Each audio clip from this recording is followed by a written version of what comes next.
Skarloey's Puppet Panic. It was a special day on the narrow gauge railway. There was going to be a puppet show at the showgrounds. The engines were quite excited to see what it would be like. The day the puppet show arrived, Mr. Percival came to see Skarloey in the coal yard. "The puppet show has just arrived at the transfer yards," he said. "Skarloey, I would like you to take it." Skarloey was puzzled. "Why do they want the puppet show delivered by train?" he asked. "Apparently because they claim it's the quickest way to get to the showground," said the thin controller. "Part of me does think there must be a road nearby, but I guess they're just lazy." Skarloey chuckled. Even though he did find the concept of a puppet show being delivered by train a bit ridiculous, he was still looking forward to pulling the train. He arrived at the transfer yards and was coupled up to the trucks. "Watch out," said the foreman. "These trucks are very heavy. You might have to go slowly and carefully with this one." "Don't worry," replied Skarloey. "I'm a very experienced engine. I know what I'm doing." And Skarloey heaved and hauled the train out of the yards. "Oh, they weren't kidding," said Skarloey. "This is very heavy." "Don't worry," replied Skarloey's driver. "We've got plenty of time to get to the showground." "Indeed," chuckled Skarloey.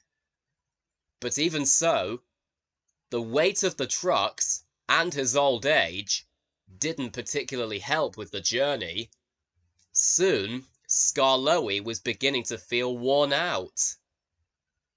Oh,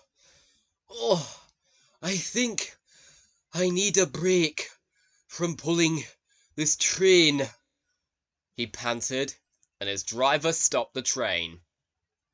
Just then, Rheneas puffed up next to Skarloey. He was taking some sightseers around the railway. "Hello, Skarloey," he puffed. "What are you doing?" "I'm bringing the puppet show," Skarloey said. "Don't ask." Rheneas looked concerned. "Those trucks look very heavy," he said. "They are," said Skarloey. "I'm beginning to wish I asked Mr. Percival for a back engine."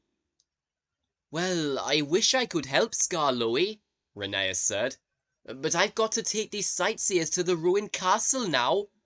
I'll see you later, probably." And Rheneas puffed away with his coaches. "Bye, Rheneas," said Skarloey. He'd now properly got his breath back. So the driver blew the whistle, and Skarloey set off again. But then came a very steep hill. Skarloey did feel a bit worried that he was going to fall back down again. But he kept his cool. "I can do it! I can do it!" he puffed to himself. "Come on, old boy," said his driver. "Put your back into it." And soon, by some miracle, Skarloey made it to the top of the hill. "I've done it! I've done it!" he panted wearily. But then there was trouble. There was a loud bang, and Skarloey immediately worked out what had happened. "Oh no!" he cried. "I've broken my brakes!" He started to go faster and faster down the hill. His driver tried to stop, but it was impossible with broken brakes. To make matters worse, Duncan was puffing onto the junction with some trucks full of bunting for the puppet show. Skarloey saw him ahead and blew his whistle loudly. "Look out, Duncan!" he cried. But Duncan didn't see Skarloey until it was too late. Skarloey crashed into Duncan's trucks and sped on ahead. Duncan's bunting flew into the air, and some of it fell onto Skarloey. Duncan was rather cross. "What are you playing at, Skarloey?" he huffed. This was for the puppet show, not to decorate you. But Skarloey didn't hear Duncan. Then Skarloey saw Rusty on a crossing. Rusty was delivering some trucks of ice cream to take to the puppet show. "Look out, Rusty!" Skarloey cried. Rusty tried to move out of Skarloey's way as quickly as he could, but once again it was too late. Skarloey hit Rusty's trucks, ice cream flew in the air, and it splattered all over both engines. "Sorry, Rusty!"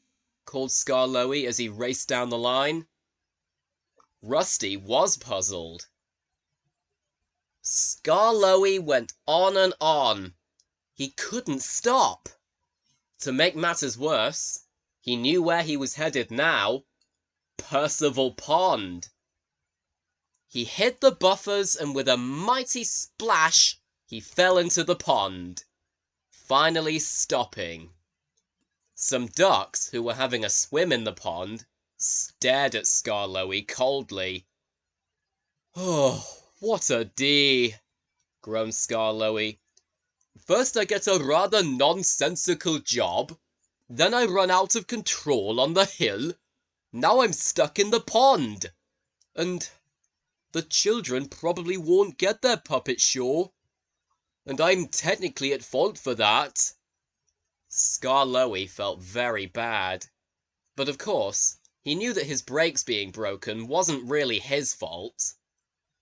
But now he had to wait for help. Then suddenly he heard a familiar whistle. It was Rheneas. He chuckled when he saw Skarloey. "Going swimming, are you, Skarloey?" he chuckled. "Yes, it definitely looks like it, doesn't it?" Skarloey giggled. "But actually, I fell into the pond while I ran out of control." And he explained everything. "Don't worry," said Rheneas. "I can get you out." And so he did. Rheneas heaved with all his might. But Skarloey, as well as the trucks, were now very heavy, even heavier than before. There was a lot of water in Skarloey's firebox. Because of this, his fire had gone out. Now he couldn't deliver the puppet show. But then he got an idea. "Rheneas," he called, "could you take the puppet show? Once I'm back in steam, I've got some other jobs to do."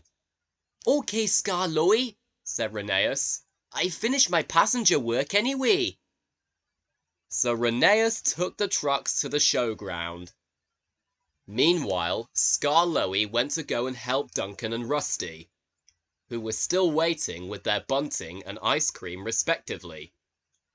Skarloey brought some new trucks of ice cream for Rusty.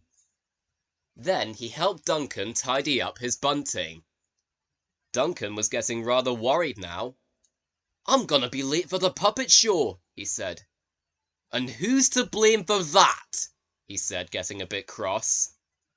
"Now's not the time for that, Duncan," said Skarloey firmly. "We just need to get to the showground. Besides, better late than never, they say." Duncan knew that Skarloey had a point. Soon, Duncan and Skarloey made it to the showground. They arrived just in time, as the puppet show was about to start. Mr. Percival was there with his wife and his children. As the puppet show happened, Skarloey beamed happily. "This almost wouldn't have happened if it weren't for my quick thinking," he said. "And of course, the help of my friends.